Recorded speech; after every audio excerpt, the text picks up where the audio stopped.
Bismillahirrahmanirrahim. Assalamualaikum warahmatullahi wabarakatuh.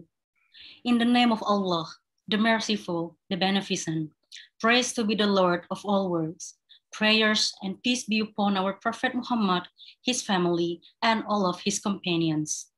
His Excellency Ambassador Dr. Ito Sumardi DS, the Ambassador of the Republic of Indonesia to Myanmar in 2014 to 2018. Honorable Director for Human Rights and Humanitarian Affairs, Ministry of Foreign Affairs, Republic of Indonesia, Mr. Asadul Habib, MPP. Honorable Deputy Director for Multilateral Economic, Financial, and International Institution at the CMEA, or Advisor to the Vice Minister of Trade, Dr. Muhammad Hadianto. And the Honorable Associate Professor, Department of International Relations, Bina Nusantara University, Dr. Dina Prapto Raharja.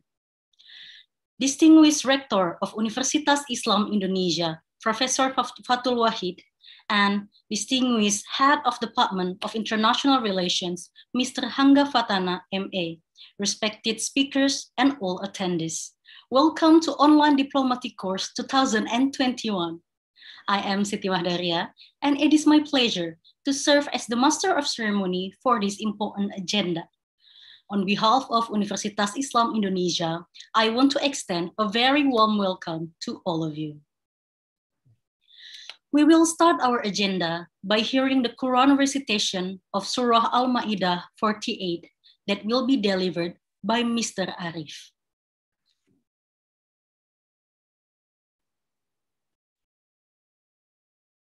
Assalamualaikum warahmatullahi wabarakatuh.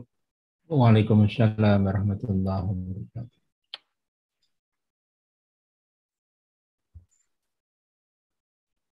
A'udzu billahi minasy syaithanir rajim.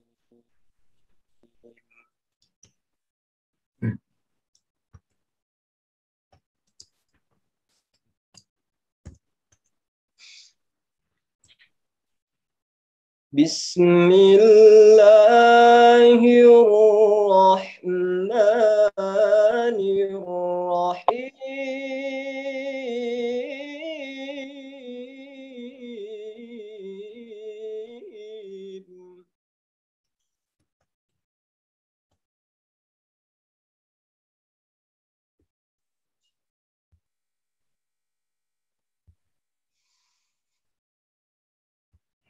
وأنزلنا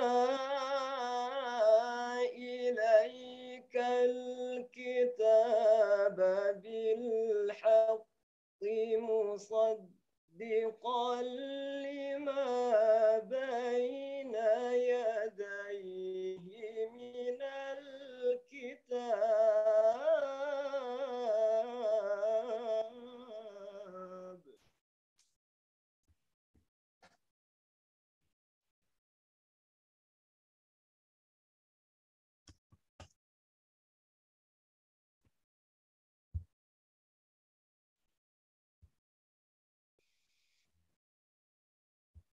من الكتاب ومهيمنا عليه فاحكم بينهم بما أنزل الله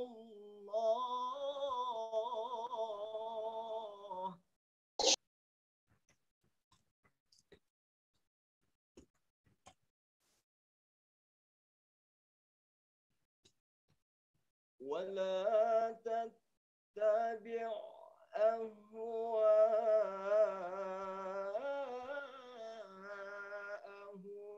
عما جاءك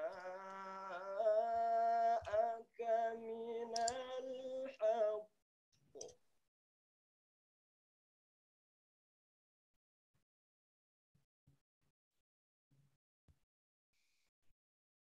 لكل جعلنا منكم شرعة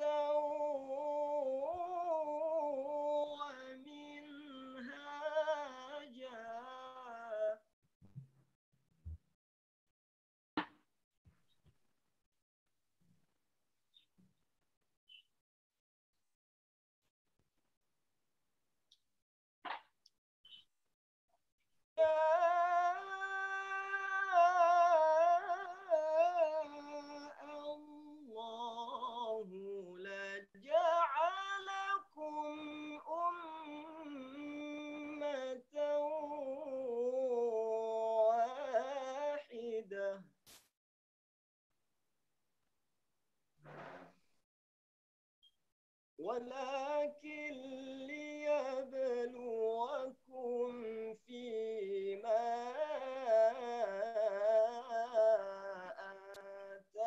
آتاكم فاستبقوا الخيرات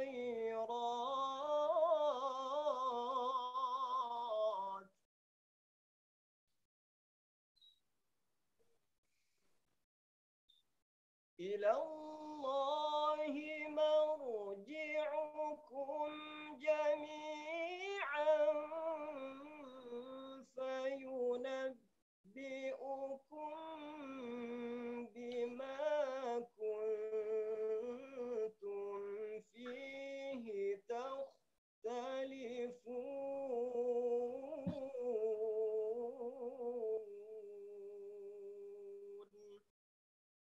صدق الله العظيم.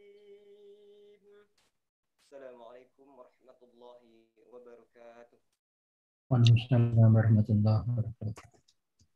Peace be upon you with the mercy and blessings of Allah. Now, ladies and gentlemen, we kindly ask you to please rise and direct your attention to the screen for the playing of Indonesian national anthem that will be followed by the hymn of Universitas Islam Indonesia.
Ladies and gentlemen, please be seated.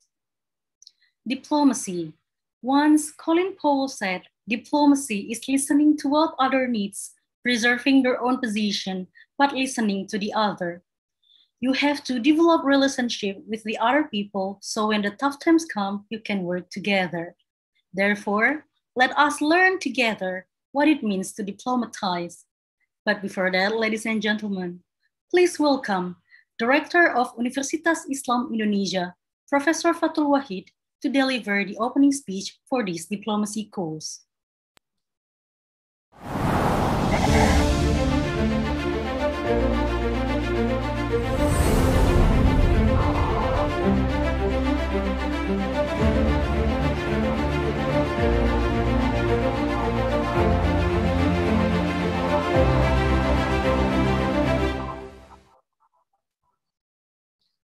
Assalamualaikum warahmatullahi wabarakatuh.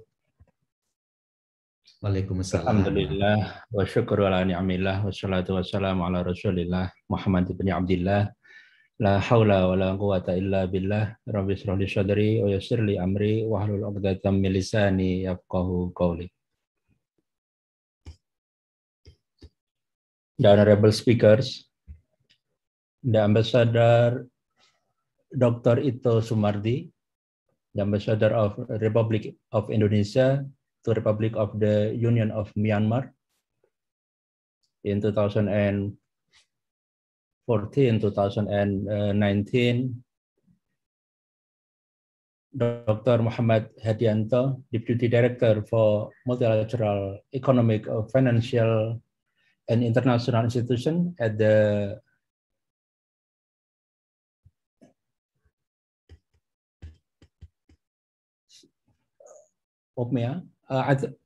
advisor to the Vice Minister of Trade, Dr. Dina Prapto Raharjo, Associate Professor from the Department of International Relations, Bina Nusantara University. Esteemed colleague, the head of the department, the vice head, deputy head of department, and all the lecturers at the Department of International Relations, and all the students, 2020 batch, which until now they have no chance to visit physically to the campus. And thank you for all your participation in this online diplomatic course 2021. With special focus on Indonesian diplomacy in Myanmar political crisis issues. In this opening remark, I would like to highlight some issues that might be relevant for stimulating the discussion especially among the participants. First of all, it reminds me to a book that I read several years ago. The title was Guangxi. The book discussed about how to build relationship between different cultures. And in the opening chapter, the author wrote nicely about a fragment when Bill Gates, one of the richest person in the world, visited China at the time when he was having initiative to expand the business by building like a special laboratory or development center of Microsoft.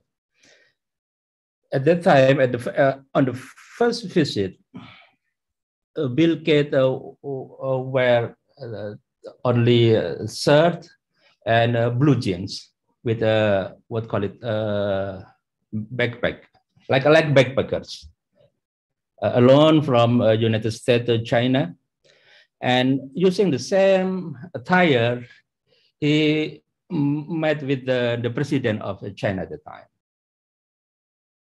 and we can then predict what was the result. He failed. because he did not understand the cultural perspective of China when building relationship. But then he came back to China with more appropriate attires, protocol, and so on and so forth. And he succeeded. The point I would like to raise here is that having a good multicultural understanding is very important in sustaining, in maintaining diplomacy between different cultures. And the second point I would like to bring to the table is that we observe and we witness that nowadays the borders between states is becoming blurred. But we often forget that the specificity, the genuine characteristic of each culture is still there. So by assuming that by blurring the border and neglecting the differences between culture is not an option. So that's why we need to pay attention to the nuance, the differences between culture. Because I believe that only by having a good multicultural understanding, we can maintain the discussion between cultures, and we can escalate between a nation, between states, between countries. And only by doing so, we can create more or a better understanding. And this is a prerequisite of building peace and fruitful collaboration between countries. So I would suggest to all the participants to pay great attention to this lecture on online diplomatic course 2021. And I do believe that a lot of insight you can grasp, you can absorb from the distinguished speakers who already show confidence on us, especially on the Department of International Relations, by providing perspective and time, energy to be shared with us today. So I hope that all the participants will find this course fruitful and rewarding, personally and intellectually. Let's open this online diplomatic course 2021 together by reciting Basmalah. Bismillahirrahmanirrahim. I thank you. Wassalamualaikum warahmatullahi wabarakatuh. Waalaikumsalam warahmatullahi wabarakatuh. Thank you, Professor Fatul Wahid, for your enlightening speech. Ladies and gentlemen, please give virtual applause for Professor Fatul Wahid.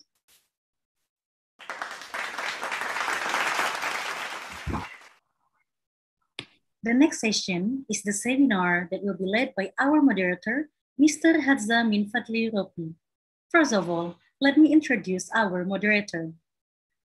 He is an assistant professor at the Department of International Relations of Universitas Islam Indonesia, and he is also the executive director of Embun Kalimasada Culture Center. His research interests includes but not limited to issues such as religion and international relations, Islamic political thought, Turkish political studies, and Indian political studies. Without any further ado, ladies and gentlemen, please welcome our moderator, Mr. Hadza.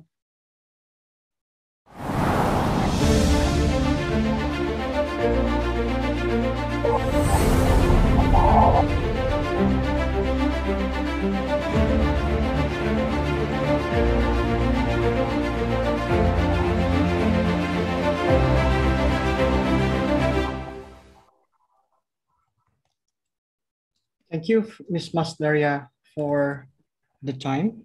Assalamualaikum warahmatullahi wabarakatuh. Shalom, Waalaikumsalam. salam sejahtera, Om Swastiastu, Namo Buddhaya, salam kebajikan, Rahayu.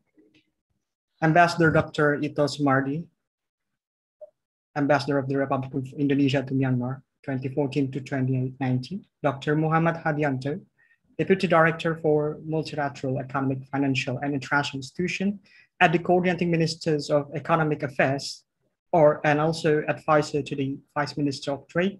Dr. Dina Prapto Raharja, Associate Professor, Department of International Relations, Bina Nusantara University. Professor Fathul Wahid, ST-MSc PhD, Rector of the Universitas Islam Indonesia. Dr. Fuad Nasori, SPSI, MSc, MAG, Psycholog, as the Dean of Faculty of Psychology and Social Cultural Sciences. Hangga Fatana, SEPB, and AMA, Head of Department of International Relations. Esteemed colleagues, fellow lecturers, staffs, and fellow students of UII from 2020 batch. Alhamdulillahilladzi 'allama bil qalam 'allama al-insana ma lam ya'lam. Wassalatu wassalamu ala sayyidil mursalin Muhammadinil amin wa ala alihi wa sahbihi ajma'in, amma ba'du. We send our prayers to Allah subhanahu wa ta'ala. May He protect us from this pandemic, Amin, and strengthen us in this otherwise uncertain time, Amin. We are also giving our praise to the Prophet Muhammad sallallahu alaihi wasallam that has inspired us with his compassion and humanity to become the best community in the end of time. My name is Hadzamin Fadl Rabbi, Assistant Professor at the Department of International Relations, Islamic University of Indonesia, and I will be your host for today.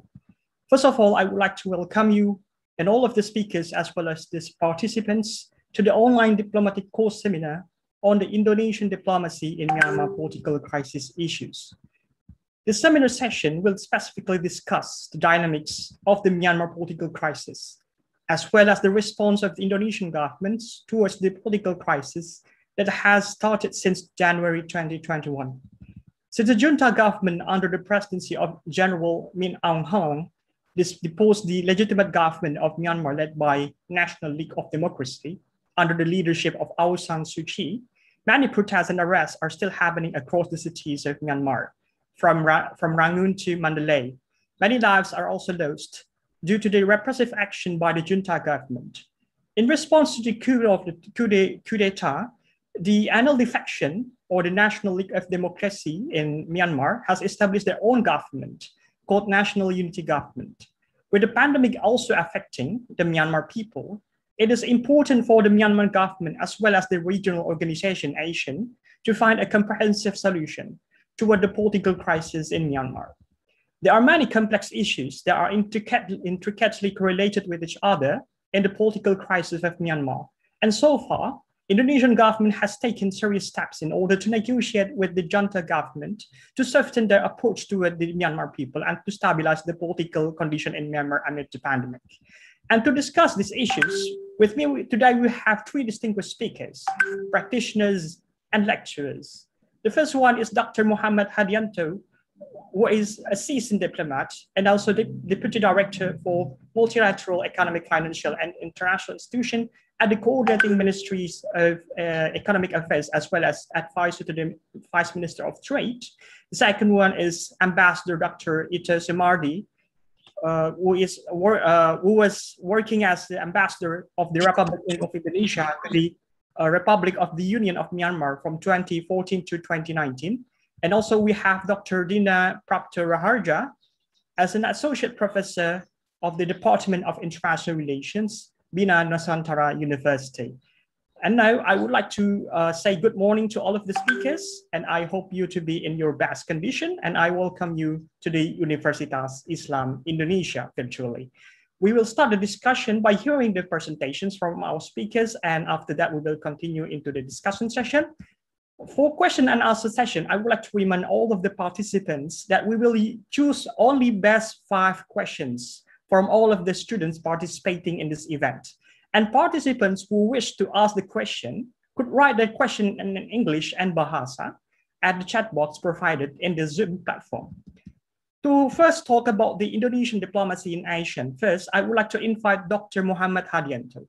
He is currently working as Deputy Director, a multilateral economic, financial, and international institution at the CMEA. He finished his PhD at the London School of Economics and Political Science in 2014, writing a thesis on the impact of democratization in Indonesian foreign policy. He is also a seasoned diplomat. He had joined the Indonesian Diplomatic Corps in 2010 and worked extensively in the field of multilateral economic diplomacy. Dr. Ian, as he is commonly known, is also a lecturer in various universities in Indonesia. Ladies and gentlemen, dear students, without further ado, please welcome Dr. Muhammad Hadianto. Dr. Muhammad Hadianto, you have 20 minutes and the virtual floor is yours. Thank you very much. My apologies.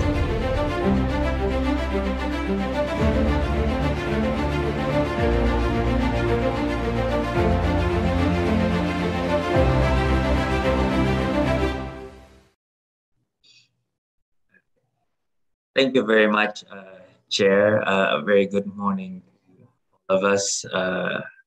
Assalamualaikum warahmatullahi wabarakatuh. Very good morning to Professor Dr. Wahid, the Rector of the UII Indonesia. Also to Dr. Fuad Nashori, the Dean of the Social and Psychology Science Faculty. Also to Pak Hangga Fatana, who heads the International Relations Department at the university. Distinguished speakers, my senior, my mentor, Ambassador Dr. Ito Sumardi. Selamat pagi, Bapak. And also my good friend, Ibu Dina Praptora Harja. A very good morning. It's good to see you here online. And dear colleagues, participants to this useful seminar this morning. I would like to first echo what Rector Professor Wahid mentioned in his remarks on the importance of understanding the culture and pursuing negotiations as well as diplomacy. I think this is what really important if we want to ensure that our goals are achieved when we are conducting negotiations. And I think there are plenty of books that have written on this. It will be useful for students to observe books and also to apply it whenever relevant. Before I go into my slides, well, I don't have slides actually. I just have one paper to share with you guys. I would like to first greet my good friend who is now cannot join us in Indonesia. He's in Singapore, Dr. Mustafa Izzuddin. It's good to see you, my friend. We were together at the LSE back then, and Dr. Mustafa graduated way earlier than me because I had too much, fast food back then because we were I was unable to eat proper food. So every time we finish class, we always go to fast food restaurant, and now here we are. Colleagues, let me just share a chart or a handwriting that I've made. Please inform me if you guys can see this clearly.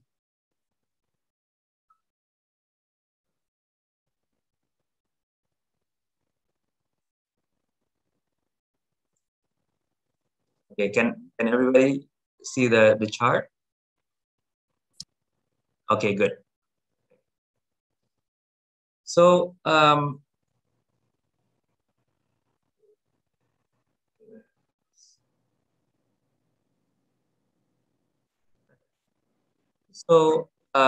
colleagues, participants, I'll be speaking in a mixed language in English and Bahasa Indonesia, if you don't mind.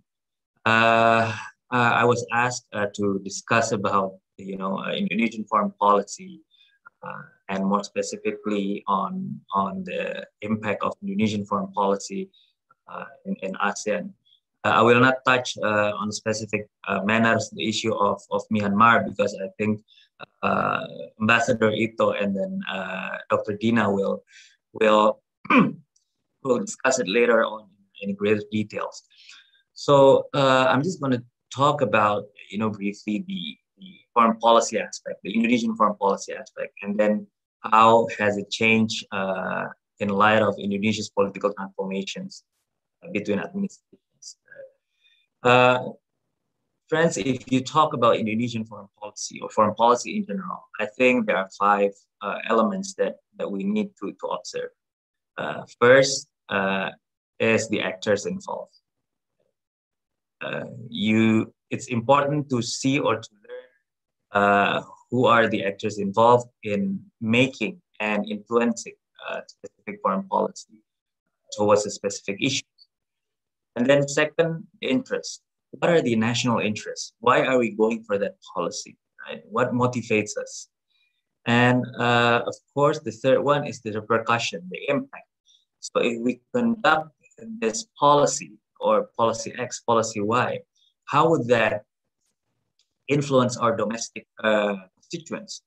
What are the what are the impacts, the possible or potential impact that one could have by pursuing a specific foreign policy actions? And also the fourth one is the strategic environment. Strategic environment entails, the environment in which Indonesia's foreign policy is being operated. So if you want to talk about Indonesian foreign policy on palm oil, for instance, on EU, and then you would have to observe, you would have to analyze the strategic environment, the relations between countries in the European Union. So this is the strategic environment that we should observe. And last but not least, I think it's ideas. Okay, Indonesian foreign policy is always based on ideas. This is our strength. Throughout the years, we've relied quite heavily on the influence of thinking, of ideas. An example would be when in 1982, Indonesia promoted the UNCLOS, the United Nations Convention on the Law of the Sea, which was very much influenced by the Indonesia's concept of wawasan Nusantara, the national archipelago. Right? So, and many other examples. So I think ideas is a component that must not be separated when one is looking at the foreign policy of Indonesia, as well as maybe foreign policy of other countries. So when you talk about political transformations in Indonesia, right, from the Suharto and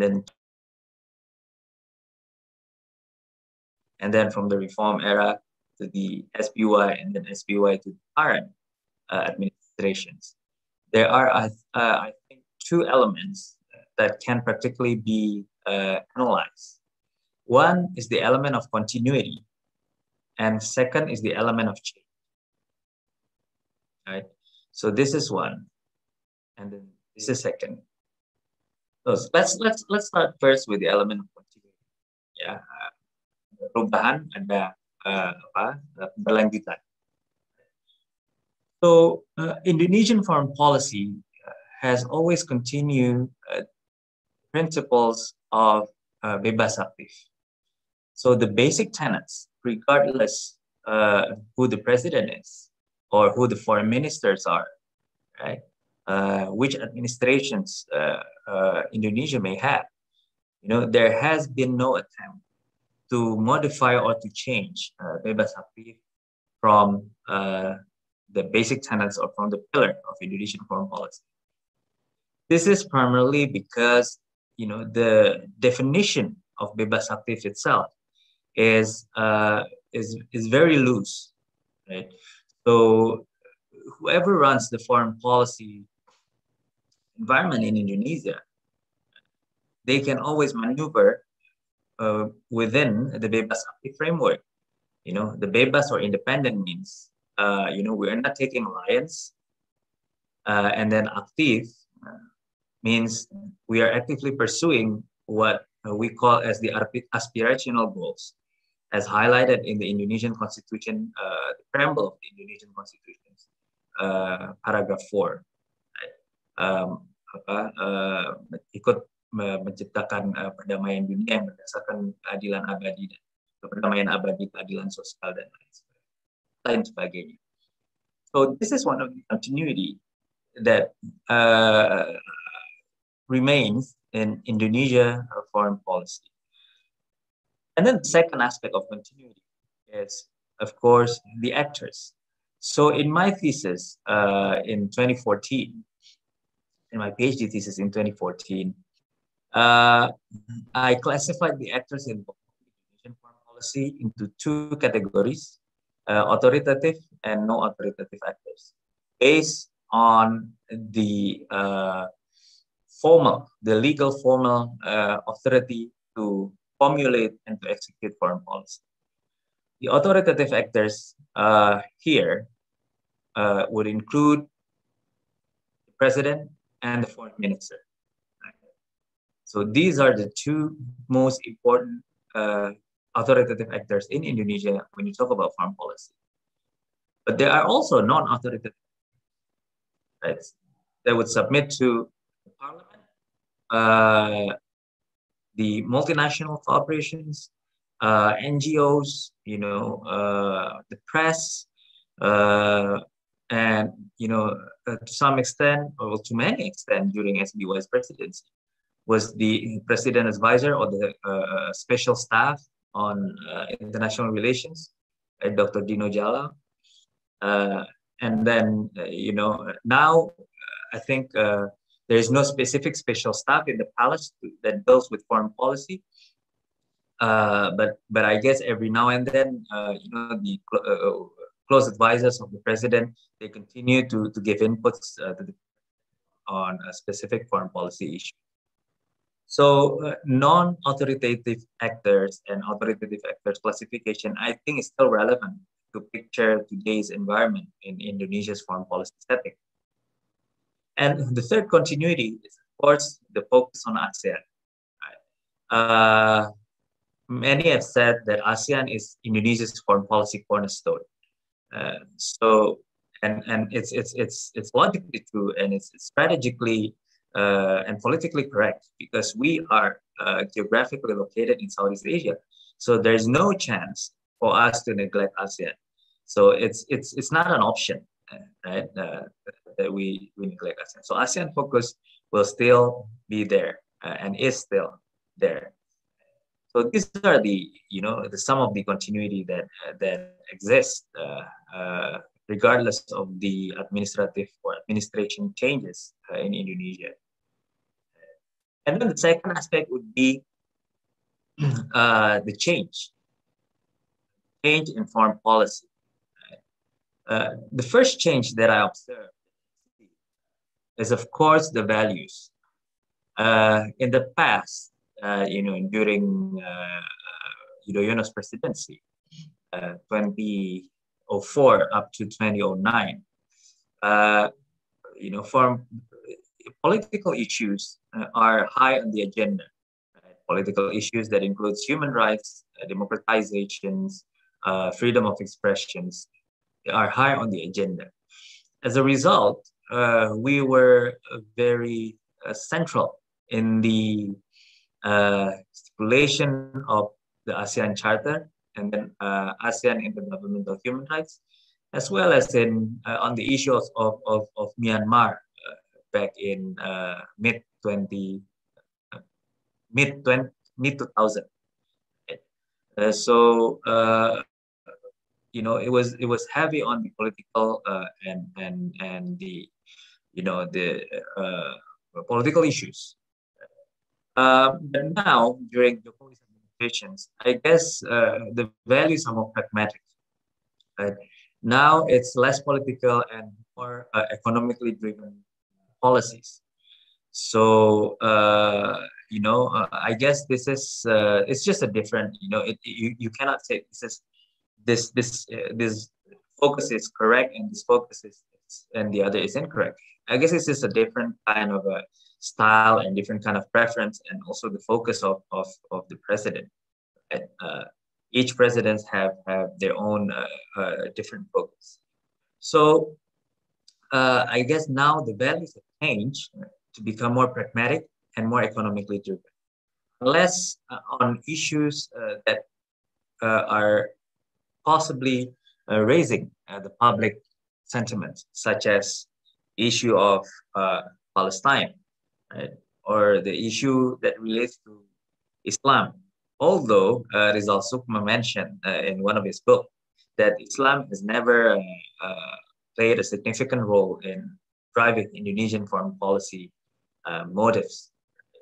But in reality, of course, we see whenever there is an issue that relates to Palestine, or even in the Myanmar context, the Rohingya, as well as on the border issues, right? On issues that could spark immediately sentiment of patriotism, then this would become high. But overall, I think Indonesian foreign policy now is more driven by the economic motivations. And the second change that I observed is, of course, the area of engagement. Whereas in the past, Indonesia puts a highlight on bilateral engagements, like the UN, right? But now, I think it's quite on the opposite side. We tend to focus highly on the bilateral context. Bilateral approach means everything.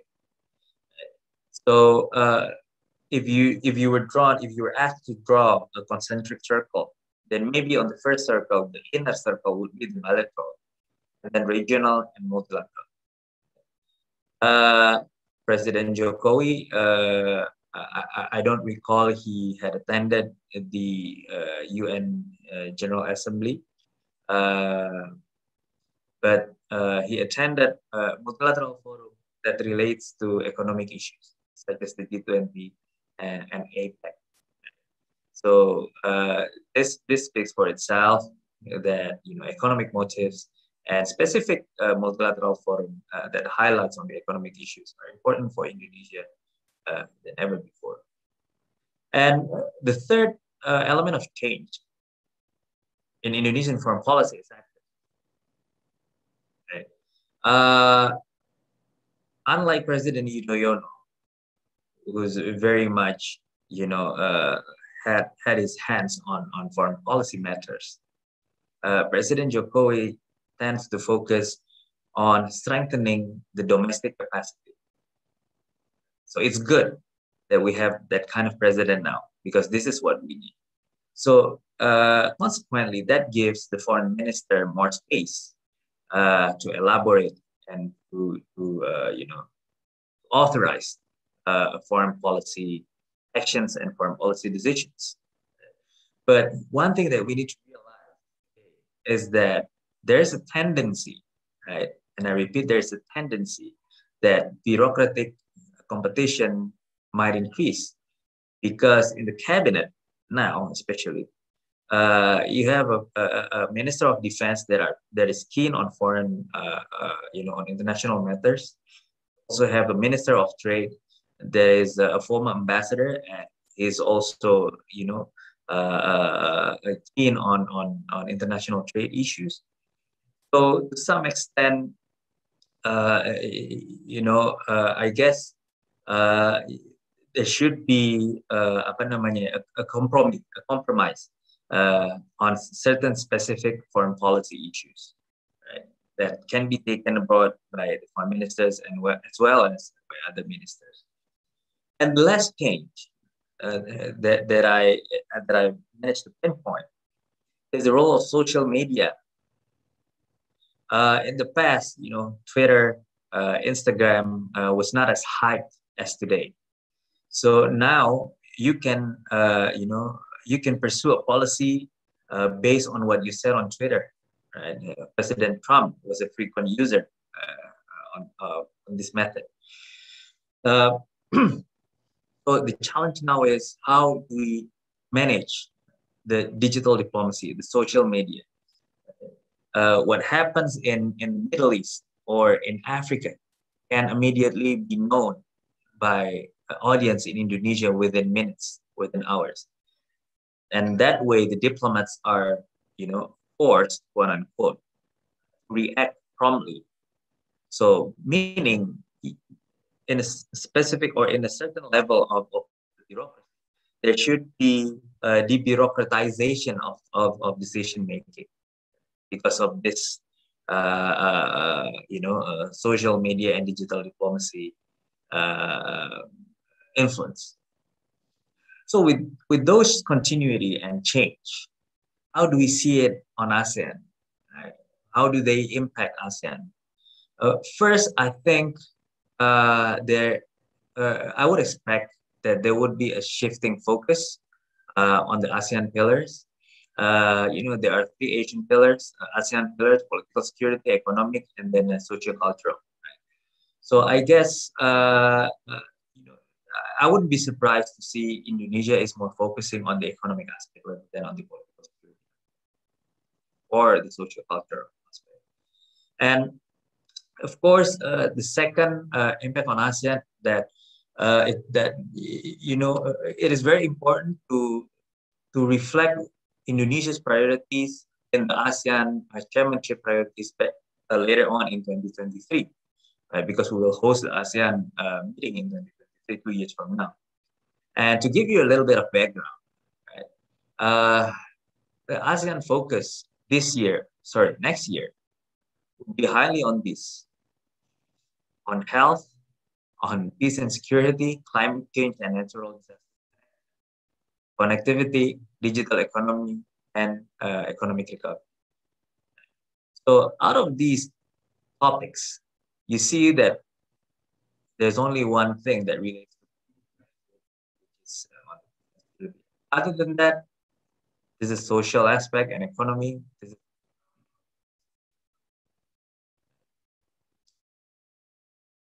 And also similarly in in APEC next year, you'll see a focus on trade investment, digital economy, well-being of the people.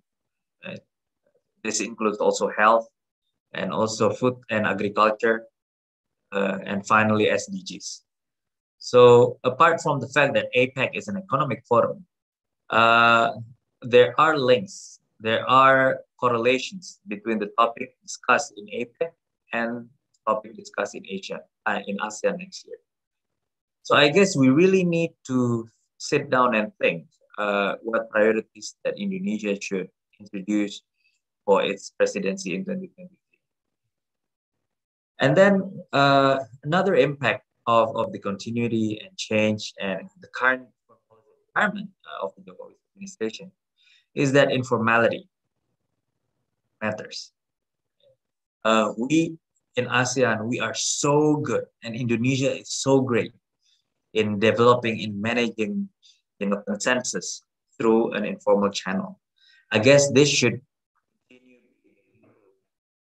in ASEAN, right? So informality matters. And lastly, I think we need to observe what Michael Leafer in 1983 asserts. In his book, Indonesian Foreign Policy, mentioned that Indonesia is we own the regional entitlement because of our geographical size, political and economic influence, and so on and so forth. But now, I'm asking you to think about the notion of regional champions, because in today's international, in today's era, international competitions are more spread and more lebih kuat, right? Stronger than before. So we to preserve the values of ASEAN, we need to think about the concept of regional champions, meaning Indonesia may not be able to be leaders in every sectors, may not be able to be leaders in politics, in economic, in social, and in cultural aspects, but we can be champions, right, on certain issues. Right? having this notion on board would rely on promoting the comparative advantages between ASEAN countries and also added values. So that way we can strengthen our cooperations in the region. So for instance, if you want to talk about, from the economic side at least, if you want to talk about electricity battery, right, nickel, for instance, or palm oil, then you should go to Indonesia or Malaysia, right? And if you want to talk about investment and affordable labor costs, then you go to then Vietnam, right?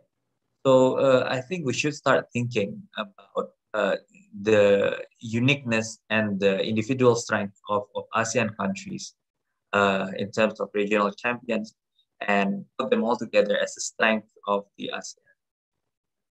So I guess this would be my last point. And before I conclude, I would also like to mention about the importance of Indonesia to think about issues beyond merely political and security in a hard sense, in a hard understanding.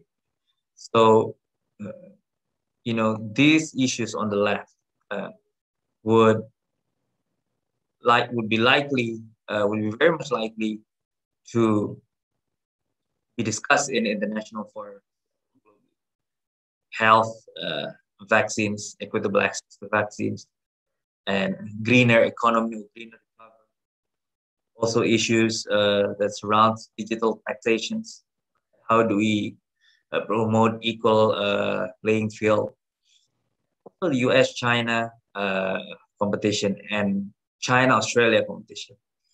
So China-Australia is something that we haven't looked at in greater details, because this is very important, because Indonesia, speaking, is located between China and Australia. So whatever happens between these two would of course have an impact on Indonesia. Also, another aspect is the and finally the industrial transformations. We have the aspirations to transform the country from being a exporter of raw materials to intermediary goods. And I think this is something that needs promotion, that needs highlight. And I guess it should be streamlined in every international forums that we are attending. So I guess that's what I can share with you, Haza and colleagues.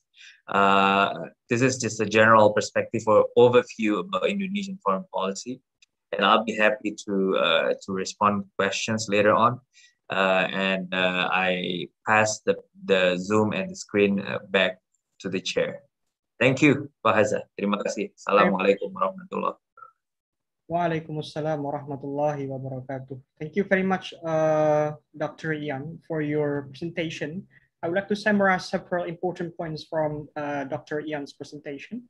The first one is that there are two elements in the political transformation of Indonesian foreign policy. That is the element of continuity or keberlanjutan, and the element of change, which is perubahan.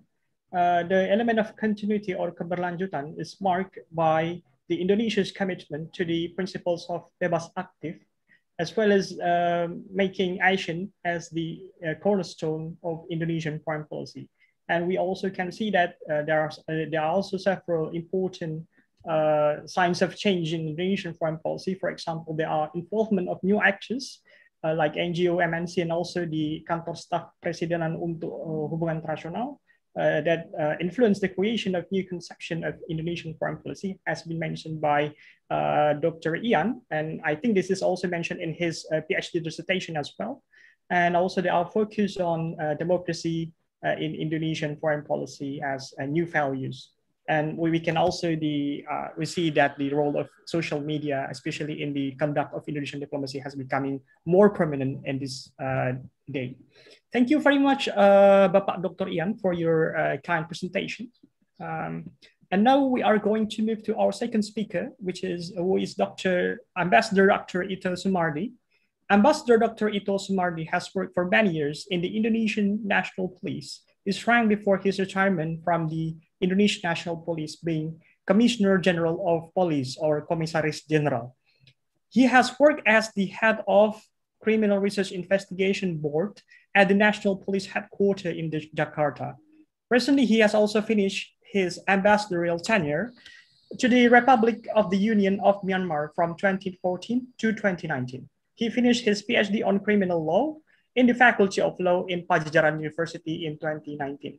Ladies and gentlemen, beloved students, and now please welcome Ambassador Dr. Ito Sumardi to talk about the relations of Indonesia and Myanmar. Ambassador Dr. Ito Sumardi, you have 20 minutes. The virtual floor is yours. Please, sir.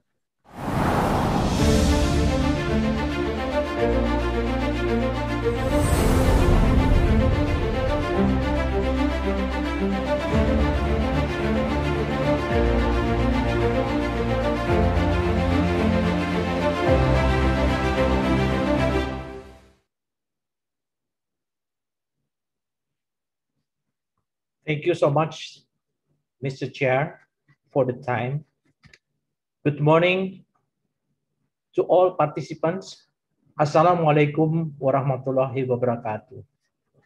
First of all, let me express my gratitude for the opportunity given by University in Islam Indonesia to convey my knowledge and experiences during I was served as Ambassador Indonesia of Myanmar from 2014 to 2019 related to Indonesia's diplomacy policy on political issue in Myanmar. I'm fortunate because as I have experience with two different government systems so that I can provide a fairly comprehensive pictures of political issue in Myanmar. To discuss the material in detail, which time provided limited to me, is not possible to satisfy for everyone, but I will try to convey the foreign policy highlights that have been done by the Indonesian government, both in the era of the previous military junta under presidents from the military, and then also the democratic government under State Chancellor Aung San Suu Kyi, and also the current military junta government under Senior General Min Aung Hlaing in about 20 minutes. I believe that we have all been following the latest developments happening in Myanmar and will certainly greatly influence the policies of Asian countries, including Indonesia, to help solve the problems in Myanmar as a form of contributions of the Asian community of countries while upholding the basic principle of the Asian agreement that do not interfere among others. In the first slide, of course, we must know first a legal basis as the basis of the foreign policy of the governments of the Indonesia to help solve the political and humanitarian problems faced by the government of Myanmar so far, as Mr. Ian is already explained to all of you.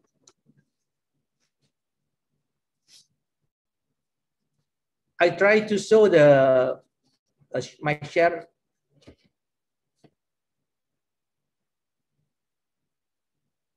about my, sorry, because I lost my,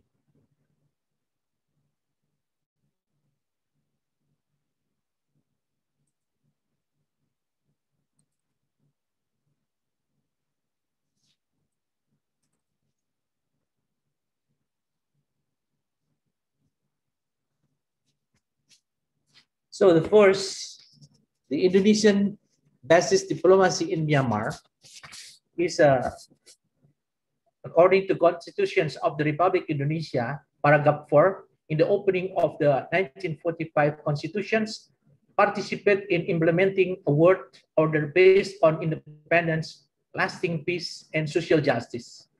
And the second is Asian countries agreement. especially in Article 4, ensuring the people of ASEAN countries live peacefully in a fair, democratic, and harmonious environment. And Article 7, strengthening democracy, improving government, good government, and the rule of law, and advancing protecting human rights and fundamental freedom by paying attention to rights and obligations of Asian member states. In an effort to implement Indonesian foreign policy in Myanmar, we need to know the important matters, of course, related to the historical background and also the Myanmar culture, as the Dean has already explained also, and government system process change and current policy of the Myanmar government and Myanmar society response in general, and acceptable approach diplomacy in Myanmar, which implemented so far. Apologize, Pak Dubes Ito. We cannot see your presentation. Could you please try it once more to share your presentation? Okay. Yes. I'm sorry because it is I'm little bit problems with my. I try to share again. If you have my presentation, could you please to show to all of the participants? Okay, if you are giving the permission to us, I will share the presentation to the participants. Yes, please. Thank you so much.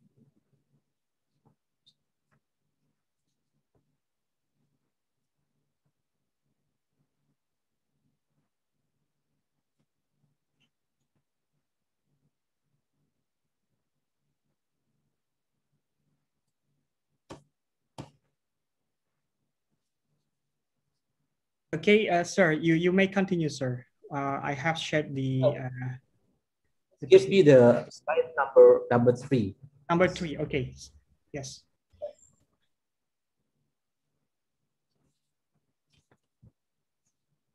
Yes. Okay. Now, I try to explain. I don't want to read all of the slide because of the time available is very limited. But I only want to take the substance of the explanation in general. Now, in slide 3, I try to explain about the past history in Myanmar. Under the rule of the military junta, which received protests from the public for wanting a change of civilian government, this community protest was faced with the violence by the military junta government, causing many casualties. Civil society is like the situation and condition now. And eventually, then military junta leader General Nevin resigned with more than 3,000 casualties. And now in slide number 4, I try to explain about how about the world community response. The world community respond by imposing economic sanction and an arms embargo, so that at the time Myanmar was greatly excluded from the World Association, and the conditions of Myanmar society at the moment was very, very suffer. After several changes in military leaderships, when Myanmar under the leaders of General Salmon, so we can see now the change in the slide number 5. There was a very significant change with more openness, and relations with Asian countries are getting better, especially in the economic and military field. And after General Salmon was replaced by General Tan Sri, the Myanmar government political policy became more toward a more democratic policy. Also, more respect for human rights demonstrated through the release of Aung San Suu Kyi from the house arrest and the release of political prisoners. President U Thint Siew, I know him well. He is a very, very good president, and actually is really the father of democratic in Myanmar. He has a goodwill, was responded by the world with the lifting of economic sanction. The military junta government also approved the holding of open and free elections by sending members of Myanmar Electoral Commission to study in Indonesia, which held election in 2014. I sent some of the members of the General Election Commission from the Myanmar to Bali and learned about how the Indonesia implemented the system for the fair and secure election, and they implemented in Myanmar 100% the system. Now, then the era of military regime's rule ended after the implementations of open objective elections in 2015, because it was surprised and supervised by the World Monitoring Organization, and all of ambassadors serving in Myanmar, include me, we become as the advisor and the secretary. The result was unexpected from the SDP party. SDP is affiliated with the military regime. They showed that they will win, but in fact, as the NLD party led by Aung San Suu Kyi came out as the absolute winner and turned military rule into civilian rule. This is where the democratization process in Myanmar begins, with changing situation and conditions in various aspects. Slide number 5, you can see that. Now, in the slide number 6, how about an overview of the process of the changing the system of government in Myanmar can be seen in the following slide. We can see from the past government system, so the military regime is very authoritarian, and they are very close, and there are many human rights violations and many political prisoners, poor and retarded, economic sanction, USA and Western countries, and also China-centric, because the Myanmar was built by China Foundation and also Russian. They have the new capital in Naypyidaw, and all of the facility built by the China government and also Russia. And when they change the democratic government system, now the authority held by the civilian government, and they try to implement the democracy under Aung San Suu Kyi. And the press disclosure, establishing commissions, human rights and anti-corruption agency, and they also invite from the KPK to Myanmar to learn about how the Indonesia implemented the anti-corruption system, release of political prisoners, rich in natural resources and ready to develop. Western country invest heavily at that moment, and also they change the system in economy with the liberalizations. And the next slide, I try to explain about how did the President U Tin Sin react after the NLD party's victory under Aung San Suu Kyi. This is quite surprised, because the President U Tin Sin deprived the success of the transitions of power in Myanmar. It's unusual actually for the military view, and also arguing all political parties to work together for the good of the country, and pledge to support the government under Aung San Suu Kyi, and invite all parties to make peace and forget the past, standing for mutual tolerance between ethnicities and religions, and delivering a variety of political and economic reforms has been done and achieved in his government in the last 5 years before the election. Now, we can see how did, after winning the 2015 elections, what Aung San Suu Kyi attitude and what she was done. We see in the slide number 8, the Aung San Suu Kyi, she has preparing Tin Yowin, is the Aung San Suu Kyi personal doctor, to be the president, and appointed as state counselor above the president job, because the constitution made by the junta militaire in 2008 is not allow for the someone who has the double nationality. And Aung San Suu Kyi has a son with the nationality and British. Preparing the composition of the cabinet dominated by the NLD party as the winning party. Yes. I can evaluate at the moment all of the ministry, they don't come from the competitive, or they don't have the ability for the management in the government. And preparing the NLD's party dominated chief minister. Chief minister is like the governor. All of the governor, the last governor, which come from the military, they changed with the NLD party members. Rationing 3 ministers from the military. Yeah, it's only for the military of the defense, military of the home affairs, and ministry of borders. Working on reconciliations with the political parties that originated from the ethnic groups in Myanmar, because as you know that in Myanmar now they still have this many ethnic group arms. Yeah, so that's why the situation is still not unstable. Starting his Rohingya problem is not a private or domestic problem. This is a big mistake made by the Aung San Suu Kyi.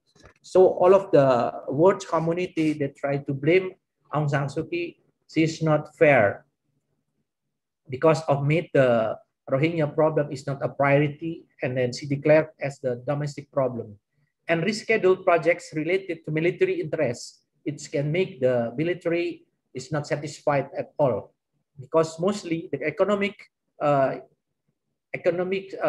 business in Myanmar is held by the military families, bringing Myanmar towards economic liberalizations, openness in all fields, and opening the widest area of investment from outside. Not trying to establish harmonious relating with the military is also one of the big mistakes made by Aung San Suu Kyi. Is one of the causes why the military coup d'etat the government at the present. And lack of professionalism and proportionality in appointing member of his cabinet even impressed euphoria with his dual position. In the slide number 9, in general, I will describe the process of democratization transition taking place in Myanmar. Slide number 9. We see that the process of democratization transition taking place in Myanmar.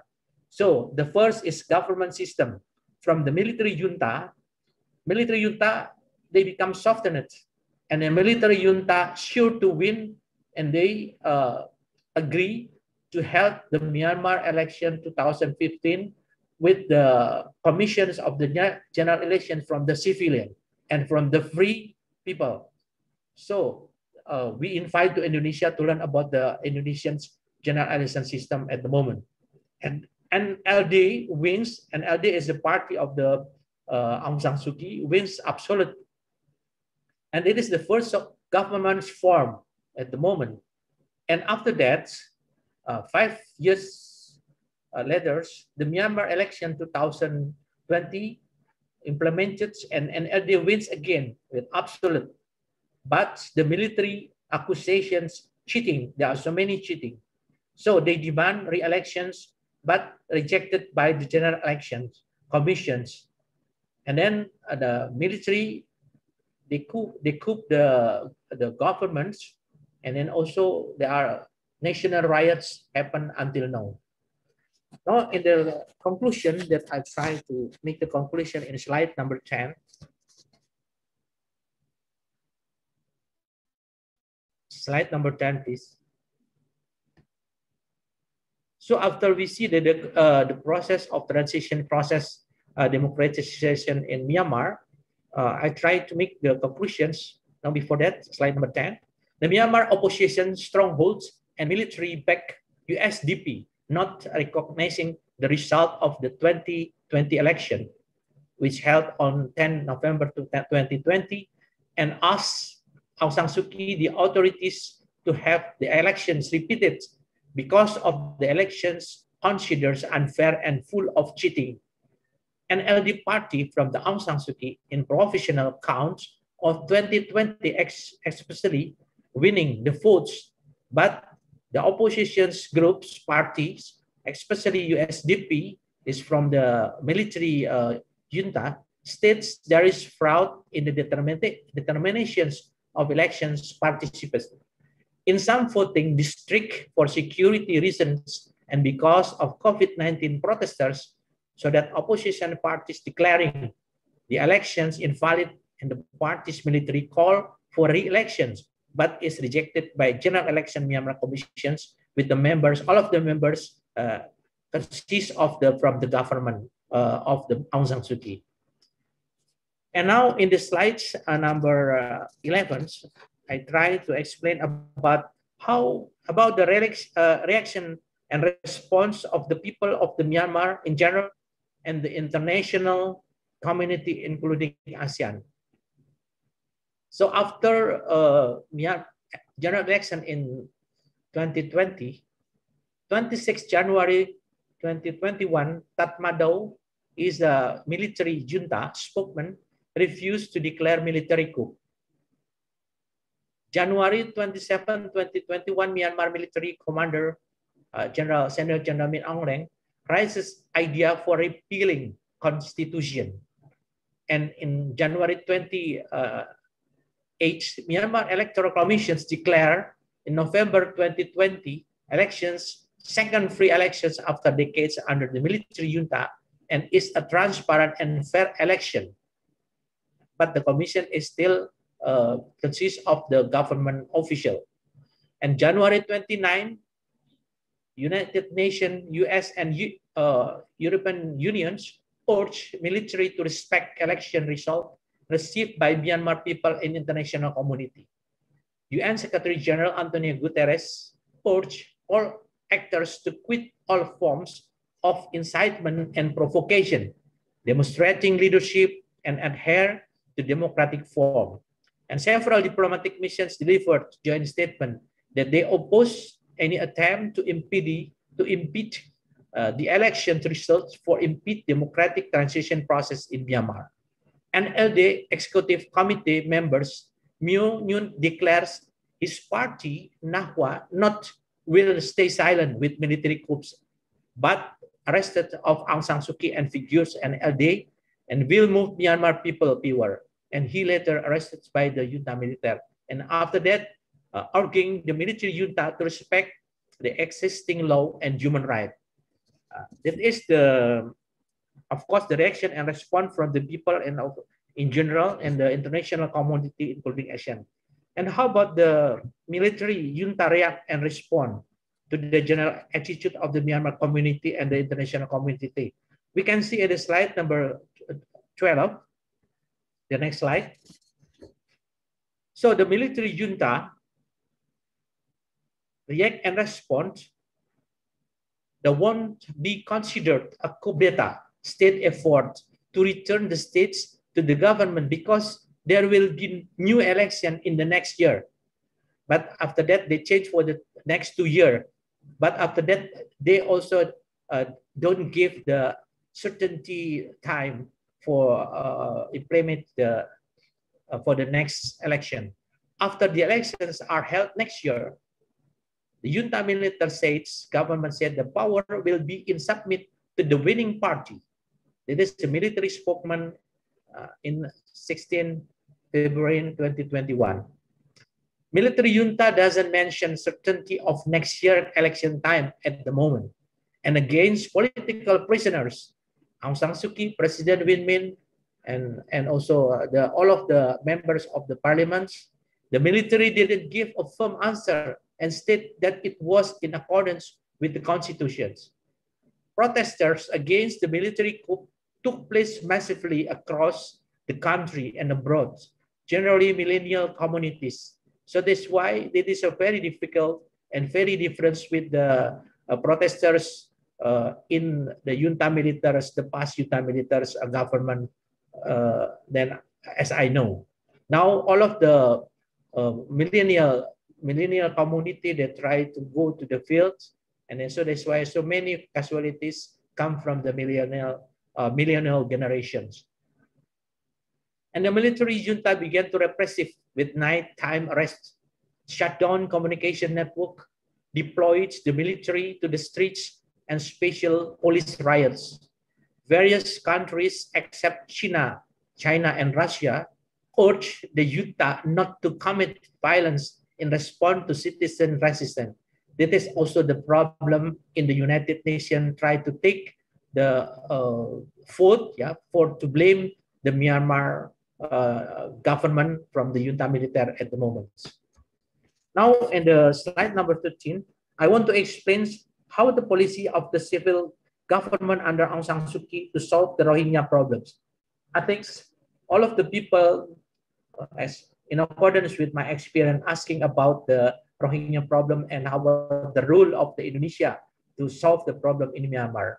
I know well because I have the experience when I was the chief commander UN mission in Bosnia in 1996.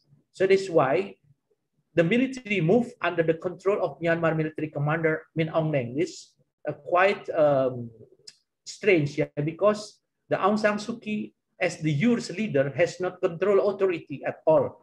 All of the operation is controlled by the military commander in North Rakhine. And international Aung San Suu Kyi defends its handling of Rohingya problems as the domestic problem. So it's because of the pressure from the military junta to Aung San Suu Kyi. And the US government's relationship with the military is very disharmonious.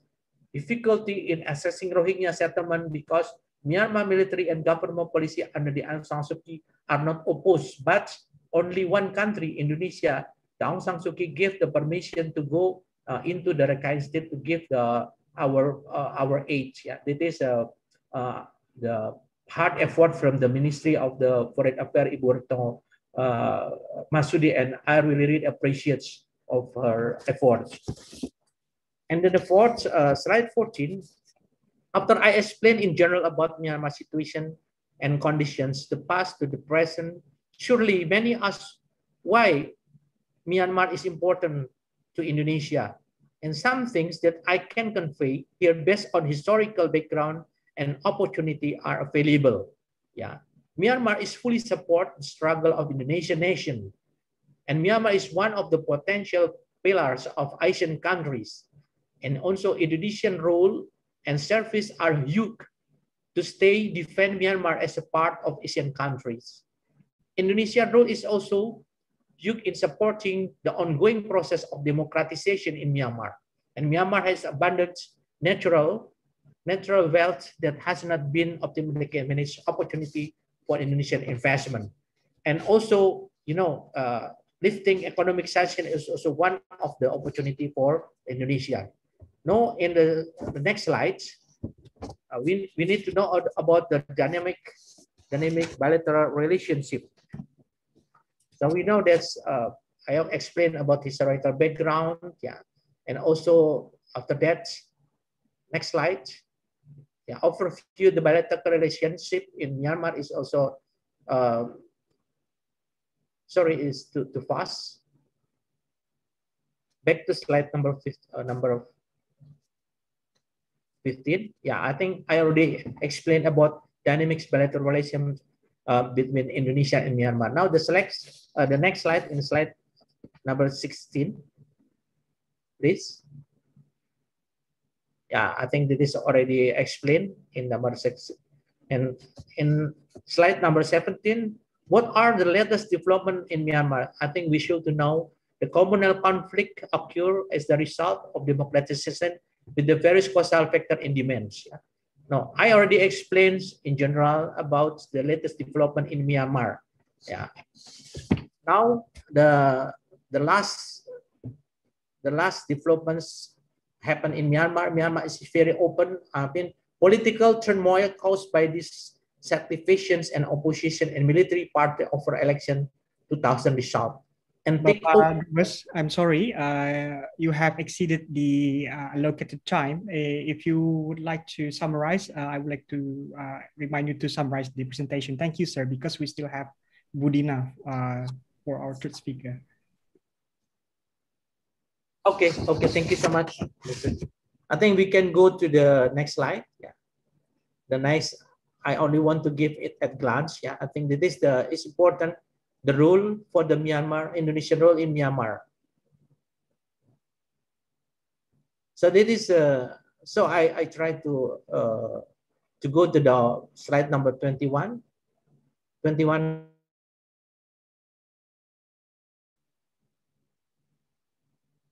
So the obstacle faced today contributes solving problem. I think this is important also for the Pak Ian.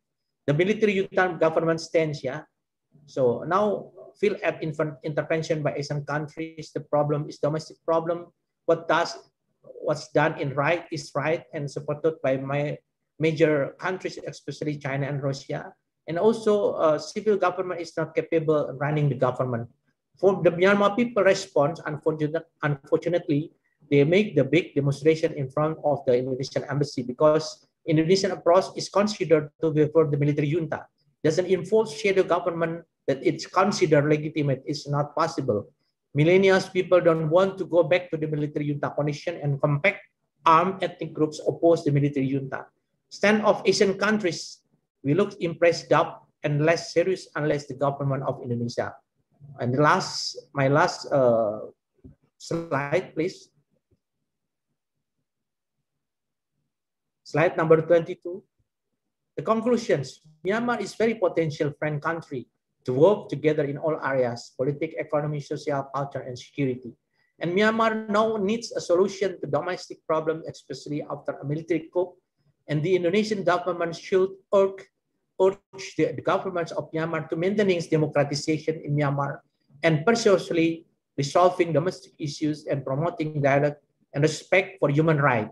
And the issue of Rohingya must be immediately resolved fairly and civilized because it concerns humanitarian issue and the impact is also spreading to other countries, especially the refugee issue that will have an impact on social problem for local residents.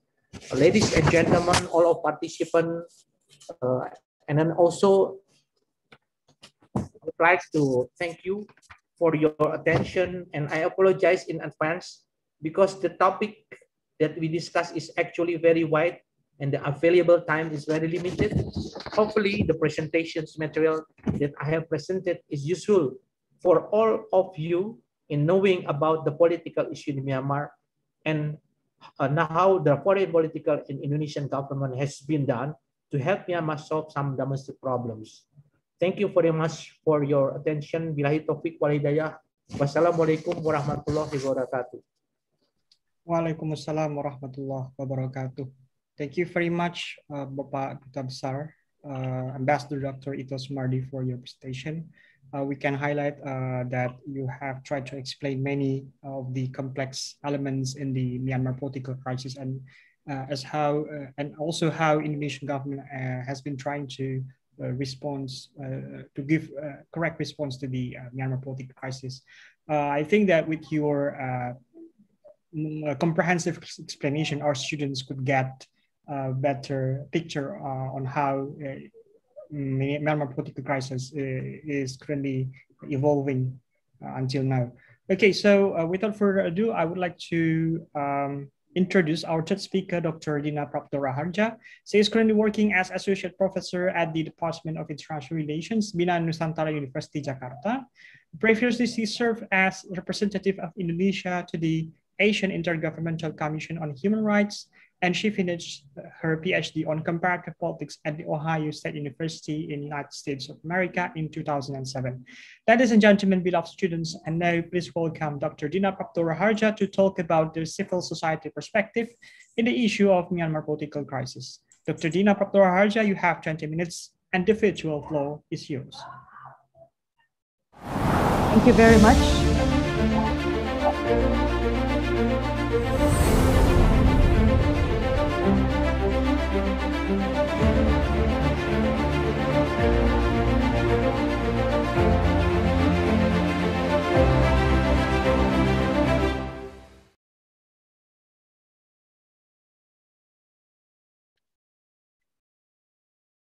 Thank you very much, Chair Hadza Min Fadli, Robi, and also the Rector of Universitas Islam Indonesia, Dean of Social and Political Science, and my dear friend, Chair Hangga Fatana.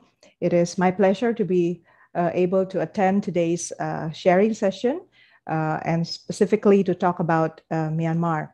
So, Assalamualaikum warahmatullahi wabarakatuh. Hope God's blessings always be with you. In this point in time, I would like to describe the domestic directions of Myanmar post February 1, 2021 coup. All else being equal, what to anticipate of what has been clashing inside of Myanmar. And then I would like also to just give a brief sharing of perspective of what Indonesia had and could do for Myanmar.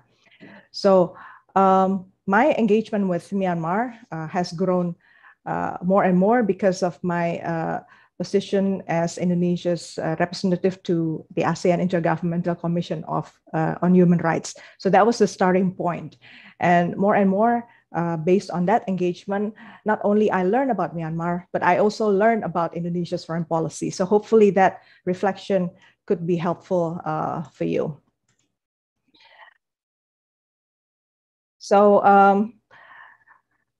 Indonesia-Myanmar diplomatic relations has begun in 1949, and Myanmar joined ASEAN in 1997.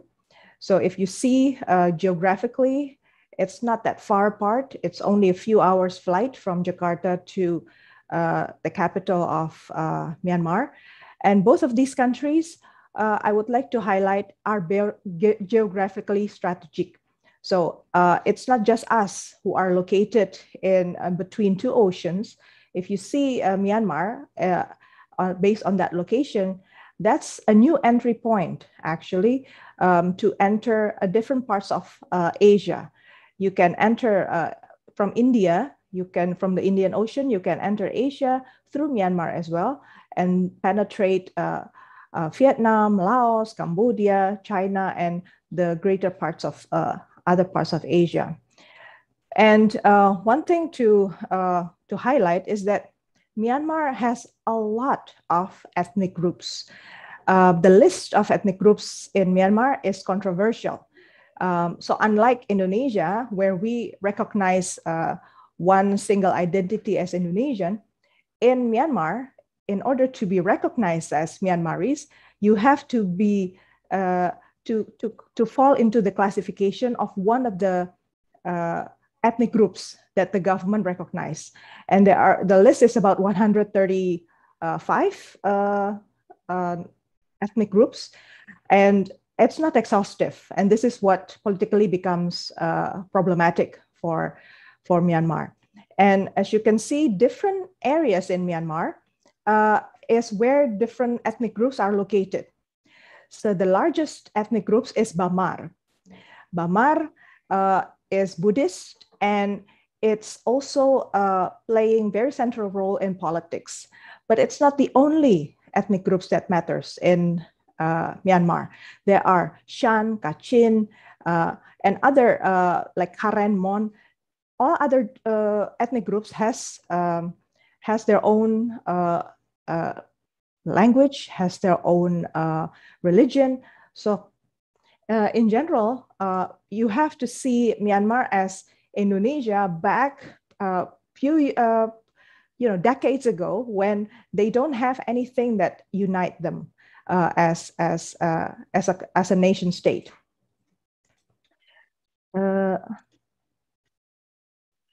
So if we want to see what's been happening inside of Myanmar, basically, I would say there's a zero-sum game mindset inside of Myanmar's leadership as well as the people.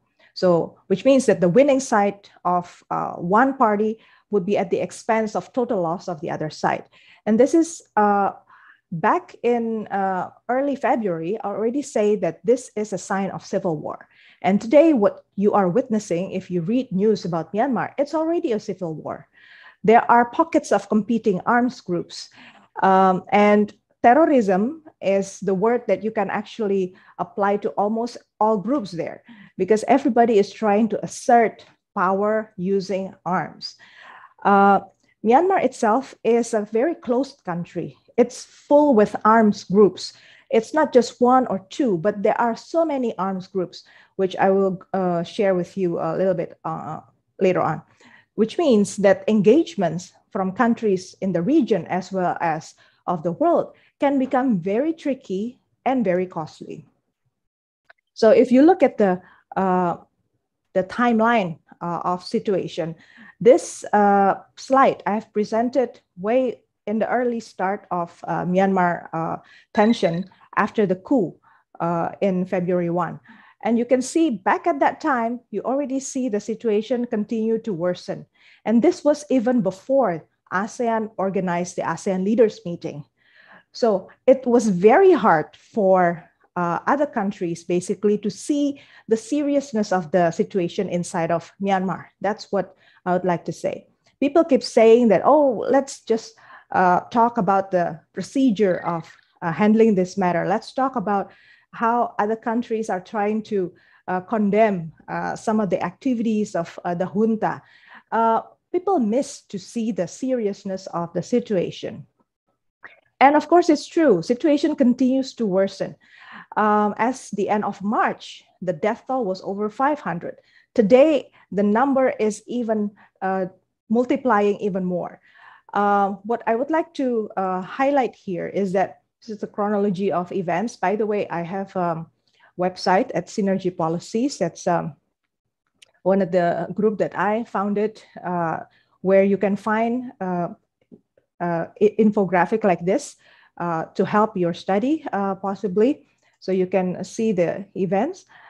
One of the things that you would notice growing up inside of Myanmar today is what is called National Unity Government. This is a shadow government formed by these individuals, although in practical levels, since they were formed immediately after the coup, we barely see and hear what they say, except through letters and the presence of this man over here, down here, Dr. Sasa, Minister of International Cooperation.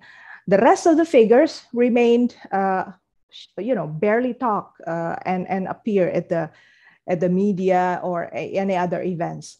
Some say that they are in difficult situation. They are in danger when they speak, but nevertheless, you can see the group here, National Unity Government, are comprising of people who were supposed to be elected and inaugurated on the morning of February 1, but the event was canceled because of the coup.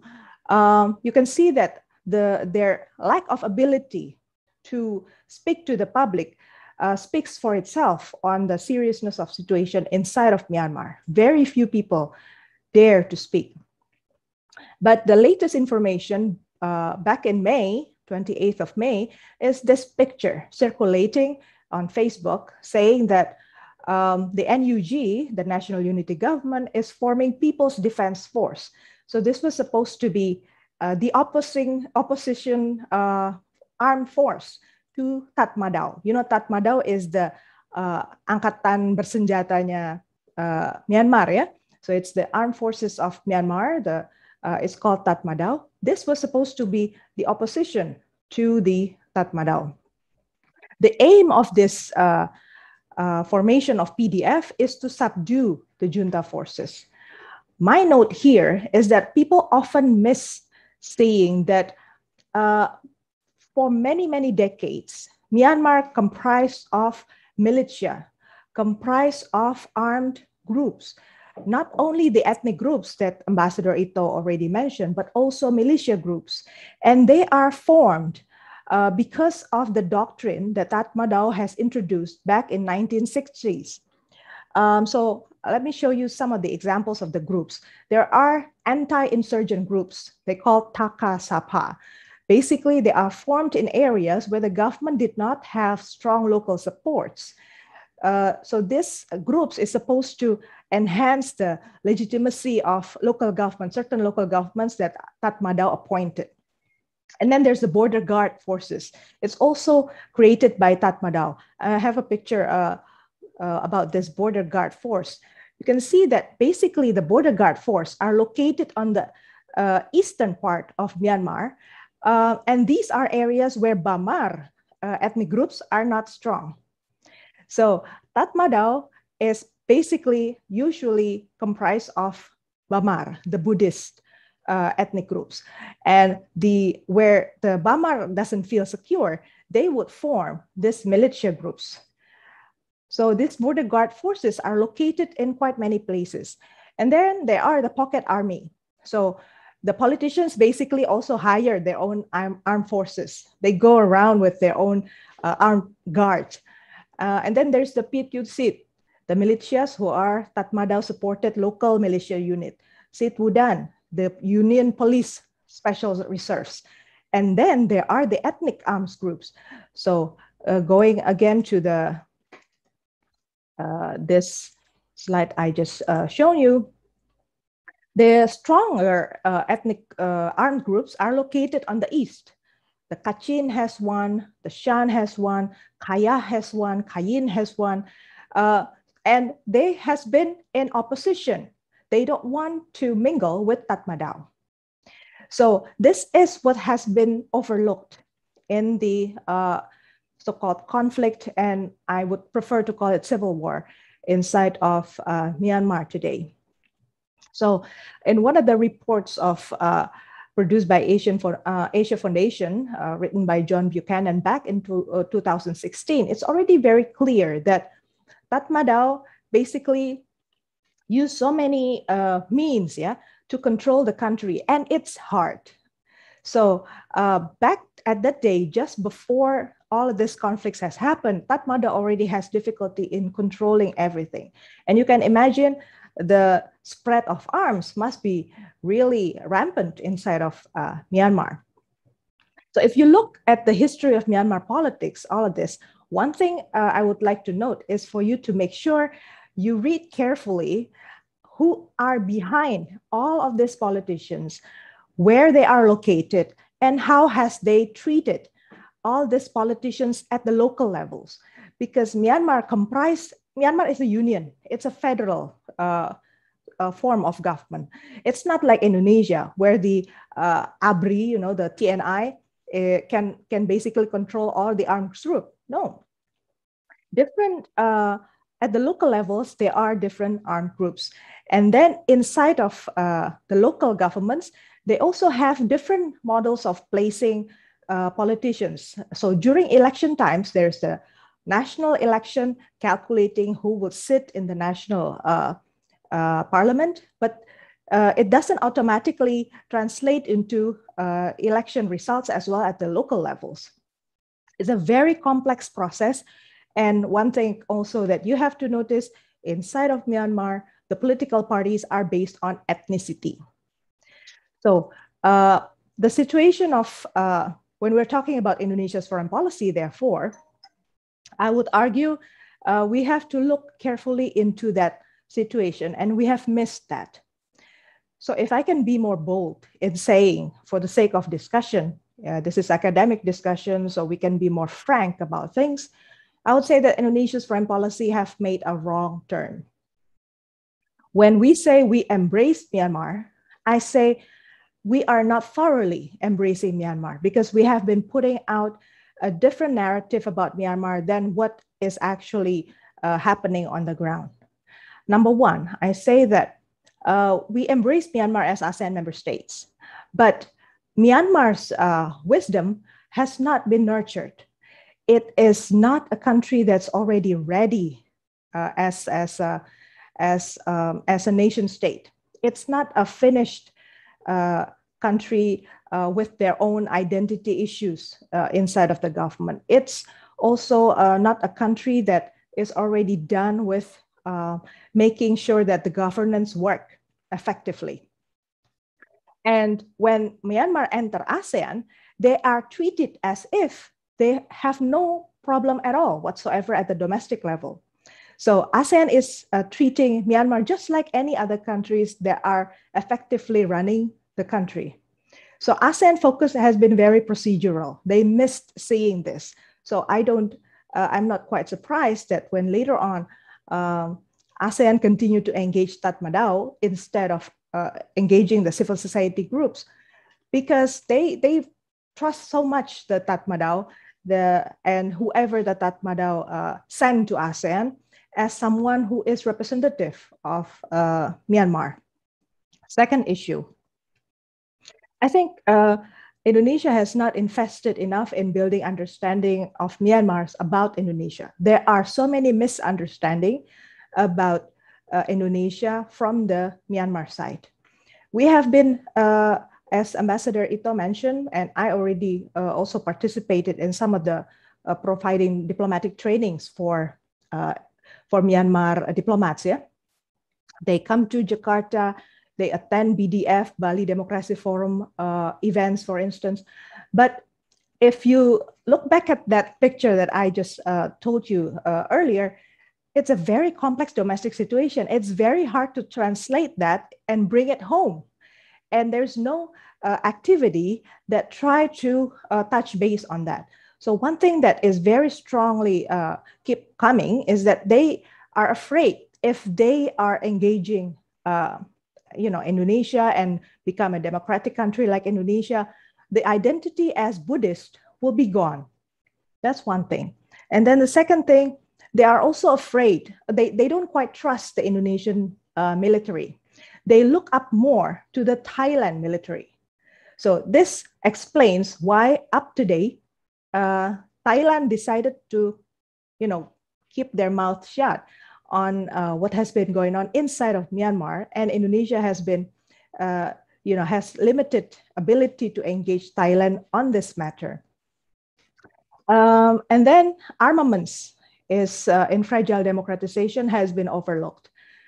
We have been investing a lot, looking at Myanmar on economic engagement, investing this, investing that, just like any other countries. But we forgot that to secure economic activities, you need to develop cooperation with armed groups. And this is not normal situation. Last, relations with the neighbors has been overlooked as well. I would disagree a little bit, if I may, with Ambassador Ito when he said that Myanmar today has been less of China province.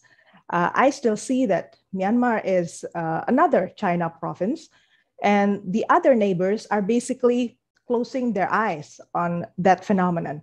India, Thailand, Bangladesh, these are countries sharing borders with Myanmar, and they choose to keep their mouth shut so long as the flow of people from Myanmar is not going into their area because of the conflict. So because Indonesia, as the country who is supposed to develop a more enabling situation inside of Myanmar, has made a wrong turn, at the international level, the outcomes of diplomatic negotiations has turned poor outcomes. So Tatmadaw is not tainted. Tatmadaw has been tainted in its reputation, but it's not killed. It's still there. International, there has been embargo, there has been pressures, but there is growing uncertainty about security situation inside of Myanmar, rather than necessarily killing the Tatmadaw. And then ASEAN leaders meeting is organized, but no result. Why? Because there's no timeline. The latest update, one of the participants asked, what's the update? Well, the latest update was the Secretary General and the chair, both from Brunei, came to visit Myanmar, and but that's it. And there's no other follow-ups up till date. And then the UNGA, the United Nations General Assembly, calls for embargo, but the energy to carry the issue to the United Nations Security Council is basically very minimal. More arms groups are formed. That's what I see on the ground. And the conflict hurts the civilians even more. At this point, the military is basically trying to refuse treatments, vaccines, and medications, even oxygen access to people. So if you look closely at all of these aspects, I think it's safe to say that what Indonesia trying to achieve through its diplomacy needs to be changed. Yeah, the best practice of Indonesia trying to transition from non-democracy to democracy, it needs to be more understood by the Myanmar. There's no shortcuts, and there's no mindset of power, money-based, that can actually grow democracy. It has to come from solidarity and caring from society as well as civil society. In the shorter run, I think Indonesia can help pick the peacemakers from inside of Myanmar. We haven't seen quite much engagements with civil society groups inside of Myanmar and different kind of groups. And it's so many groups. Yeah, I agree. But rather than continue talking to the same person, same old persons, we are not going to get anything from Myanmar. And last, I think we should not jump into the economy issue. If the societal vulnerability and the tendency to resort to violence is like this in Myanmar, it's still very fragile situation. My third recommendation is to reform ASEAN. How? Well, we can discuss it in other events, but hopefully that's inspiring enough for our discussion today. Thank you very much for the discussion and the opportunity, and also to Mas Ian and also Pak Ito for providing preceding points about Indonesia foreign policy and Myanmar. Thank you. Thank you very much, Ibu Dina, for your presentation, Bu Dr. Radina Praptoraharja. And now we are entering the question and answer session. I will read the question that has been curated by the committee members. And I hope that every speaker could present a perspective for each question asked. The first question is directed to Ambassador Dr. Ito Sumardi. The first question to Ambassador Dr. Ito Sumardi is, how is Myanmar's current situation after the coup? Sir, if you can answer the question. Thank you so much. I think Ibu Dina is already explained more clearly about the latest situation in Myanmar, but I try to add that at the moment in Myanmar, they still try to state the status quo situation.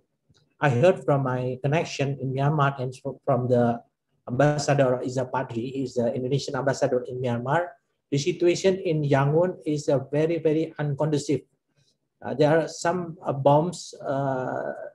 There's a blow up in the Yangon and also in the new capital, Myanmar, in Naypyidaw. And also in Mandalay, there are so many conflict arms, especially with the ethnic groups. Now, the ethnic groups recruit some of the millennial generation which not agreed with the junta military. So the situation is uncertainty. And also now the Myanmar junta, I heard that they try to, they already said that, they already declared that the election is not valid again, and they will try to make the re-election, but they don't give the certain time for re-election. And also they said that they want to dismiss the National League Democracy for Aung San Suu Kyi, and they charge Aung San Suu Kyi for the some of the criminal with criminal cases, which will have the sanction, the hard sanction for Aung San Suu Kyi. It means that they try to make the Aung San Suu Kyi is not involved again and related again with the for the next authority in Myanmar. But I think the situation, in accordance with the pandemic COVID, I heard from the doctor from the Indonesian embassy, is very bad because not all of the hospital open. All of the workers of the health workers, they strike, yeah, they strike, and also the doctor. And the Myanmar junta is also arrested some doctors, try to oppress from the psychological for the doctors. I think that is not good.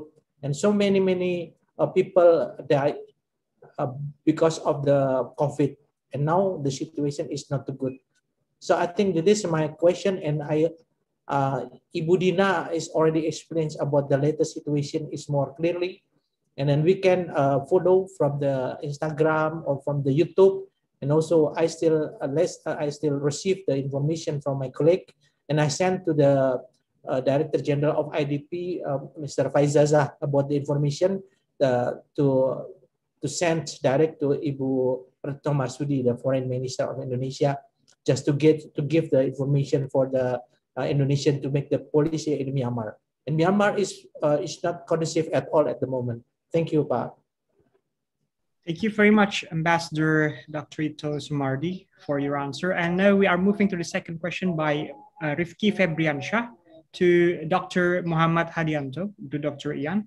How do you respond to the rules contained in the Asian Charter, Article 2, Paragraph 2, that member countries should not interfere in the domestic political affairs of a country, and several parties considers it is as an obstacle to helping another country problem, and maybe it hinders Indonesia from implementing the foreign policy principles, that is bebas aktif, and national goals as stated in the preamble of the 1945 Constitution. Please, Pak Ian. Thank you, Pak Hadza, and thank you very much, Rifki. I guess, you know, when you read all kinds of charter, right, ASEAN charter, UN charter, the non-intervention or non-interference principle will always be there. That is the basic principle of interstate relations or international relations, basic principles of diplomacy. But under normal circumstances, right? So whenever there is you know, an event that relates to humanitarian concern, I think, in my personal opinion, I think one should not define the non-intervention principle as strictly to non-interfering in the case, right? So I guess there is there is a need to see this with a flexible perspective, from the flexibility perspective. So, you know, even in the UN, you have the R2P principles, right? The responsibility to protect. There are three or four conditions that would allow countries to intervene. So, in that notion, I think, you know, we need to carefully look at the implementation of non-interference principles.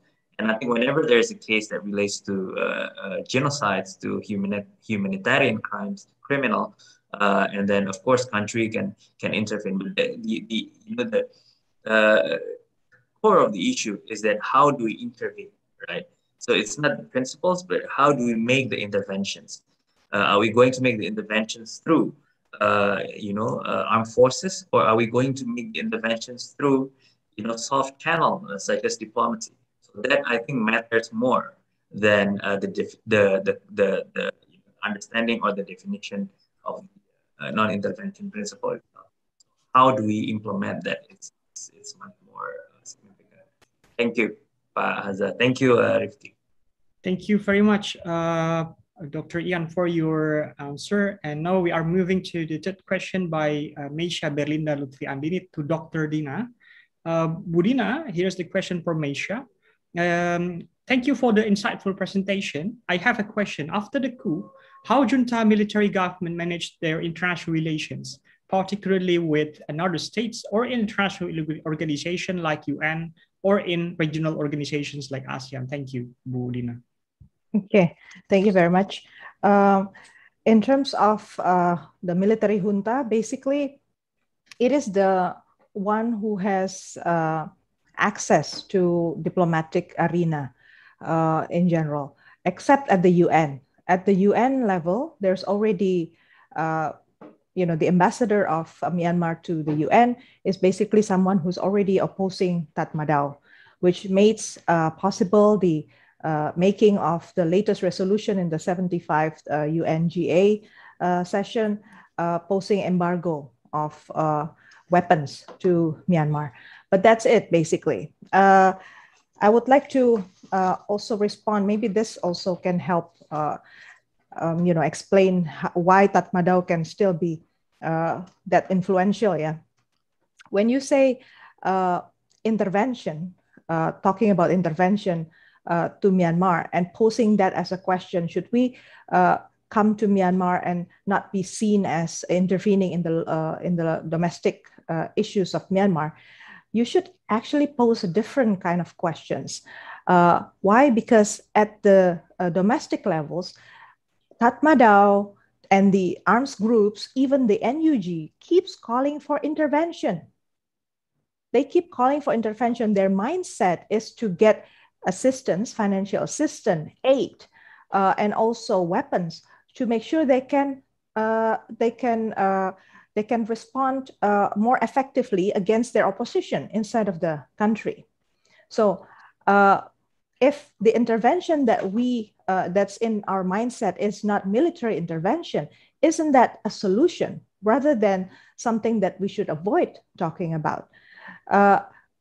Myanmar has been for so long has the mindset of categorizing people and then excluding some people whom they don't like to be in their union, in their governance, and treat them with disrespect. And this is the issue of Rohingya that we have documented actually. So it's not just the Rohingya. If you read carefully the UN report on Rohingya, the same practice has been happening against the other ethnic groups. So that means there's a serious trouble inside of Myanmar when it comes to treating a system that is based on democracy. It's still very hard between desire and mind. There's still a very big gap. So I would say that even the group of NUG, if you notice, the NUG remains very calculative about including the Rohingya. So the Rohingya groups are broken into different groups, different pressure groups. Only a few are getting conversation with the NUG. And even those who already talked to the NUG doesn't get agreement yet on the status on whether the NUG, if they somehow get the recognition internationally, they would recognize the Rohingya. So this is one aspect as well, that the international community has been holding on its recognition to NUG.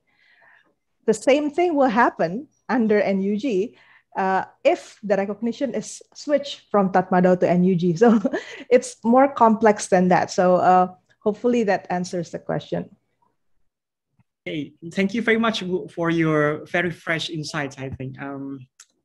Yeah, so there will not be significant changes even if the government is changing to the NUG. Okay, so now for the fourth question coming from Mbak Salwah Lutfia to Dr. Ian. Previously has been mentioned that digital diplomacy start to affect the debureaucratization in foreign policy making, as we can see on Twitter platform with President Trump, if I'm not misheard. My questions are, with this kind of debureaucratization, is this a good sign? How far social media platform could take us to improve the digital diplomacy affairs? Thank you, sir. Thank you. This is a very timely and interesting question. It can be good, it can be bad. It depends on which angle you're looking at it. I think the good side of it is that it makes policy making or policy formulation much faster, because what happens in the other part of the world can be observed immediately in our part of the world, thus requesting, calling for immediate action or response. But also the not so good part in this context is that the accountability of the policy itself can be under question, right? So in bureaucracy we know there are layers of cara penyampaian pendapat, cara penyampaian opini. So if one layer says something and it's inaccurate, then the next layer can respond and can correct it. So what happens is, with Twitter and with direct access to the public through social media, and especially if that account belongs to leaders, and that particular leader holds its own account directly without the admin. So there are no filters between the leaders' policy decisions and the public. Right? So the accountability, if what happens if he said or she said something inaccurate, the protocol of correction may not be in place. So I guess it really depends on where you sit and what you want to see. I think the bureaucratization is always good, right? But also you have to take into account the risk, such as just the one that I've just mentioned about the accountability of policies. Thank you. Thank you very much, Dr. Ian. And now we are moving to the last question asked by Lalu Muhammad Samaid Tandur Alam to Dr. Dina. Budina, is there any precaution that has been taken by the ASEAN to prevent Myanmar's military from having a long-term regime? Because frankly speaking, it looks like the Myanmar junta is using some sovereignty act as the armor to justify any outside country that tries to restore the legitimate democratic ruler.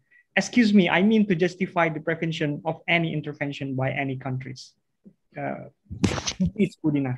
The simple answer is no. ASEAN doesn't have a mechanism whatsoever that is different from the usual practice of having 10 member states country to agree on acting upon something. Same like Cyclone of Nargis deployment of humanitarian assistance, same like organizing events, same like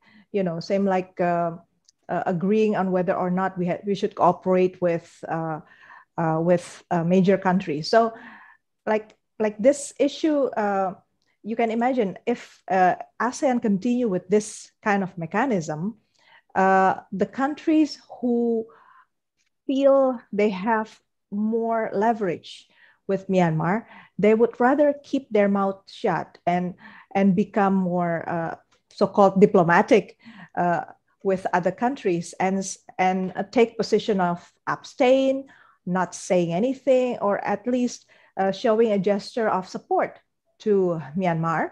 Because as I said earlier, inside of Myanmar, there are so many armed groups. And so the ASEAN has for so long trust only anybody who is being sent to ASEAN. They lack alternative access to Myanmar. So when under situation like this, they rely a lot on that old access. They feel like if they don't go through that access, they would lose safety when trying to enter the country. They don't have anybody who can protect them, secure them when they try to come into Myanmar. So it's already a cycle that's been not healthy in my view. So clearly the only good news about Myanmar at this point is that the mechanism of hedging still work, at least because we already brought this issue to the UN, and at the UN level, there are efforts to discuss this and see what's allowed and what's not allowed. There's a limit of making Myanmar an arena that's totally about proxy war, where the major countries would go face to face and use Myanmar as a battle place. At least we can only see at this point, this is just merely a failed state where the people fight against each other and nobody willing to help because they don't know how to help. They don't want to risk their life coming and going into Myanmar. But in my view, this cannot go on and on, of course. We have to see that this is not just about Myanmar, and using the term this is non-intervention, is basically allowing people continue to be killed. So I think ASEAN needs to be reformed and say that for a case like this, decision has to be minus X. So it has to be 9 countries agreeing on something. No matter what the 9 countries agree, then Myanmar can receive something differently from ASEAN. I would even go further than that and use the the position of member states of ASEAN inside of the UNGA resolution in the 75 UNGA, and say that only countries saying pro to the embargo of the weapons inside of Myanmar can actually discuss together. This is already like-minded countries to discuss what to do next to make sure that the ASEAN Leaders Meetings Forum can be implemented. So countries who are abstain should not bother in trying to change their position, because they are clearly don't want to invest more thought and energy into this. Why keep pushing them? You're not going to get anything from them. And the stake is very high, lives of people. So we have to get out from the mindset of ASEAN in order to solve this. That's what I think. Thank you, Dr. Dina, for your answer once again. And now that concludes the question and answer session. I would like to thank you also to Pak Mustafa, who has provided us with his comments in the chat box. And now I would like to invite all of the speakers for a photo session. Only speakers would join the photo session. For all of the speakers, please open your camera, and I ask the technical team to spotlight all of the speakers together so that we may take the virtual picture together for the documentation of this event. So only speakers are participating in this photo session. Thank you. Okay, I count to 3, 2, 1, and smile. All right, thank you very much. Yes, thank you very much for the sound effect as well. Dr. Muhammad Hadianto, Ambassador Dr. Ito Sumardi, and Dr. Dina Praptoraharja. Thank you very much for your time and for the fruitful discussion that we have today. And I would like to thank you for coming and also spending your time together with our students here together in this seminar session. May Allah always protect us with health and happiness in these uncertain times. And for everyone who is watching in YouTube, please stay tuned on our YouTube channel at Department of International Relations, Universitas Islam Indonesia. And thank you everyone, especially for the students for participating in the seminar from the beginning until the very end. I'm Hazamin Fadrobi signing off from Universitas Islam Indonesia, Yogyakarta, and giving back the floor to Ms. Siti Madaria. Wassalamualaikum warahmatullahi wabarakatuh. Waalaikumsalam warahmatullahi wabarakatuh. Thank you. Thank you, Mr. Hadza, for leading the discussion. Now we come to the end of the first session. We will continue to the second session at 1 p.m. and it will be led by our moderator, Mr. Reski Utama. I hope you enjoy the seminar today and get a meaningful insight about diplomacy and how we can preserve a good relationship with others. Last but not least, on behalf of Universitas Islam Indonesia, we extend our appreciation to each and every one of you. We do hope we can meet again on different occasions. Ladies and gentlemen, have a wonderful day. I am Siti Mahdaria. Thank you. Wassalamualaikum warahmatullahi wabarakatuh. Waalaikumsalam warahmatullahi wabarakatuh. Terima kasih Mbak Dina, Mbak Ito. Terima kasih Ian.